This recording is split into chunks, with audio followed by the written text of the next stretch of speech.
যশ নুসরতের sentimental সিনেমাটার advance booking নিয়ে যেরকম একটা নোংরামো চলছিল, ঠিক সেরকমই এর বক্স অফিস কালেকশন নিয়েও কিন্তু সোশ্যাল মিডিয়ার নোংরামি শুরু হয়ে গেছে।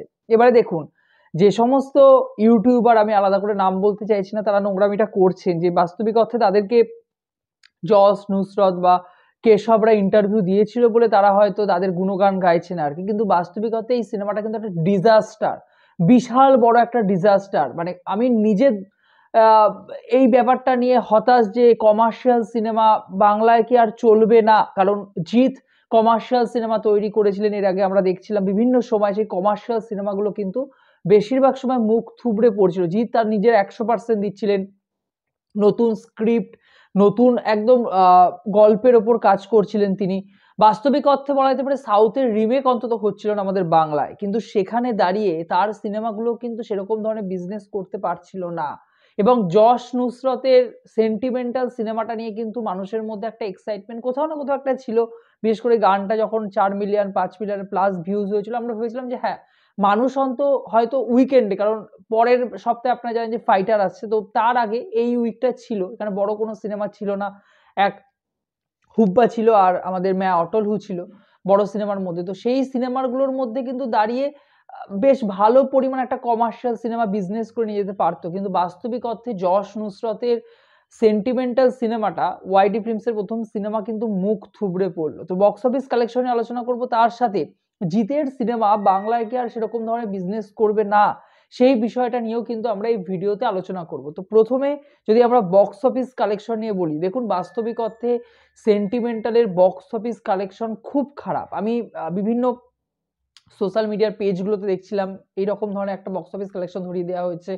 এবার দেখুন, ক্রস ভেরিফিকেশন করার কিন্তু কোনো জায়গা নেই, কারণ বাস্তবিক অর্থে প্রডিউসার কোনো ফিগার জানান না আমাদের বাংলায়, এবং জানালেও তিনি অবভিয়াসলি হিট সুপার হিট সমস্ত কিছু তকমা দিয়ে দেন আর কি। তো বাস্তবিক অর্থে আমাদের কাছে কিন্তু নিউজ রিপোর্টটা উঠে আসে না। তবে প্রথম দিন এই সিনেমাটা মাত্র 8 লাখ টাকার বিজনেস করেছিল। আচ্ছা, এর টোটাল বাজেট ছিল প্রায় 4 কোটি টাকার কাছাকাছি, 4 কোটি টাকার কাছাকাছি কিন্তু এই সিনেমাটার টোটাল বাজেট ছিল। সেখানে দাঁড়িয়ে বক্স অফিস কালেকশনে প্রথম দিন অর্থাৎ শুক্রবার দিন এই সিনেমাটা কিন্তু মাত্র 8 লাখ টাকার কাছাকাছি বিজনেস দিয়েছিল। এবং একটা সোশ্যাল মিডিয়ার একটা পেজে আমি দেখছিলাম, তারা বলছিলেন যে প্রথম 3 দিনে উইকেন্ডে এই সিনেমাটা নাকি 30 লক্ষ টাকার বিজনেস করেছে। তা কিন্তু নয়, প্রথম 3 দিনে এই সিনেমাটার বিজনেস মোটামুটি 18 থেকে 22 লাখ টাকার মাঝামাঝি আর কি। এখনো সোমবারের রিপোর্ট আমাদের কাছে আসেনি, আজকে মঙ্গলবার, আজকেও মোটামুটি ছুটির দিন রয়েছে, 26 তারিখ একটা ছুটির দিন রয়েছে। তো সেক্ষেত্রে সিনেমাটা কিন্তু ভালো পরিমাণ বিজনেস করার জায়গা ছিল, কিন্তু আমার মনে হয় না সেটা করবে, কারণ শুক্রবার দিনে কিন্তু ফাইটার চলে আসে। এবার ফাইটার নিয়েও যে মানুষের মধ্যে খুব এক্সাইটমেন্ট রয়েছে, খুব বাজ রয়েছে সেটা নয়, কিন্তু সেন্টিমেন্টাল ছবিটা যদি চলার হতো তাহলে এই সপ্তাহের মধ্যেই কিন্তু ভালো বিজনেস করবে। এর ওটিটি রাইটস তারা কার কাছে বিক্রি করেছেন আমার জানা নেই, বা এর মিউজিক যাদের কাছে রয়েছে তারা নিজেরাই পাবলিশ করেছেন কিছু, তো সেক্ষেত্রে স্যাটেলাইট হয়তো কিছু বিক্রি টিক্রি করে রাখবেন। তো সেখান থেকে এর বাজেট রিকভারি হয় নাকি সেটাই কিন্তু এখন দেখার, কিন্তু বাস্তবিক অর্থে সিনেমাটা কিন্তু ডিজাস্টার। এবারে জিতের সিনেমার যদি কথা বলি, দেখুন আমি এক্ষেত্রে সব থেকে বড় দোষ দেবো আমাদের জিদ্দাকে, কারণ জিদ্দার ক্ষেত্রে দেখুন দেবের ক্ষেত্রে দেবদা কিন্তু প্রতি মুহূর্তে আমাদেরকে একটা করে আপডেটস দিচ্ছেন। এই যে আপডেটস গুলো, ছোট ছোট আপডেটস গুলো, আপনাদের মনে হচ্ছে যে এগুলো দিয়ে কি খুব বেশি কিছু লাভ হচ্ছে? অবশ্যই হচ্ছে। দেখুন প্রজাপতি আসবে, টনিক 2 আসবে কিনা, বা প্রধান যে আসবে, এগুলো কিন্তু দেব প্রায় 1 বছর আগের থেকে অ্যানাউন্সমেন্ট করে রেখেছিলেন। তো বাস্তবিক অর্থে সেই সিনেমাগুলো যখন এসেছিল ব্লকবাস্টার হিট কিন্তু হয়েছিল, বা দেবের যে কোনো সিনেমায় যখন আসে অন্তত বাজেট কিন্তু রিকভারি করতে পারে। কিন্তু জিতের সিনেমার ক্ষেত্রে চেঙ্গিস বাংলা থেকে একটা ডিসেন্ট অ্যামাউন্ট কিন্তু তুলে এনেছিলেন, কিন্তু বাদ বাকি বাইরের থেকে কিন্তু সেরকম ধরনের বিজনেস করতে পারেনি, কারণ বাইরে তারা সেভাবে প্রচার করতেই পারেনি সিনেমাটা যেরকম ভাবে দরকার ছিল। আপনি মানুষের ক্ষেত্রে দেখুন, মানুষ নিয়ে কোনো রকম কোনো এক্সাইটমেন্ট কিন্তু দর্শকদের মধ্যে তৈরি হয়নি, ফলে মানুষ কিন্তু সেই অর্থে সিনেমাটা কিন্তু বিজনেস করতে পারেনি বাংলায়। তো এই যে বিষয়টা আর কি, জিৎ এই যে তার নিজের পেজে বিভিন্ন সময় বিভিন্ন ছোট ছোট ক্লিপসগুলো শেয়ার করেন তার পুরনো সিনেমার ক্ষেত্রে, সেগুলোর পরিবর্তে জিৎ যদি মোটামুটি, আমি বলছি না যে রোজ তাকে শেয়ার করতে হবে কোনো না কোনো কিছু, কিন্তু জিৎ যদি দেখুন চেঙ্গিসে যে আসছে, চেঙ্গিসে কিন্তু একটা বাস তৈরি হয়েছিল গত বছর, তো সেরকম ধরনের একটা বাস যদি তৈরি হয়, একটা ক্রেজ যদি দর্শকদের মধ্যে তৈরি হয়, ছোট ছোট আপডেটস, যে এই সিনেমার শুটিং শুরু হচ্ছে, এই সিনেমার গানের শুটিং হলো, গানের লোকেশন দেখা হলো, শুটিং স্পট দেখতে যাওয়া হচ্ছে, তারা এই প্রথম এই শুটিংটা তারা শেষ করলো একসাথে।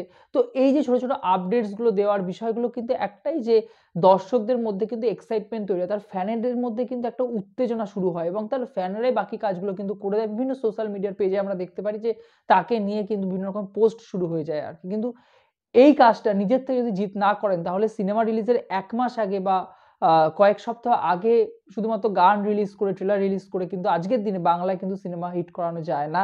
এটা কিন্তু সেন্টিমেন্টাল আবার দেখিয়ে দিচ্ছে এবং দর্শকদের আমি বারবার করে এর আগে যে পয়েন্টগুলো বলেছিলাম যে আমাদের বাংলার দর্শকদের মধ্যে ওই বিশ্বাসযোগ্যতাটা আমাদের হিরোরা দিতে পারছেন না যে নতুন স্ক্রিপ্টের উপর নতুনভাবে তাদের হিরোরা কিন্তু কাজ করতে পারেন যে সাউথের কপি আমরা আর করছি না। নতুন স্ক্রিপ্টের উপর অন্যভাবে ইউনিক কোনো গল্প এখানে রাইটিং লেভেলেই কিন্তু অনেক গলদ রয়েছে আরকি। রাইটিং যদি ভালো হয়, এখানে অ্যাকশন সিনগুলো যদি আরো ভালো পরিমাণে করা হয় বা ইউনিক যদি কোনো একটা আইডিয়া থাকে, তাহলে কিন্তু আমাদের সিনেমাগুলো আবার বক্স অফিসে চলবে। যাই হোক না কেন খাদান নিয়ে কিন্তু এক্সাইটমেন্ট রয়েছে।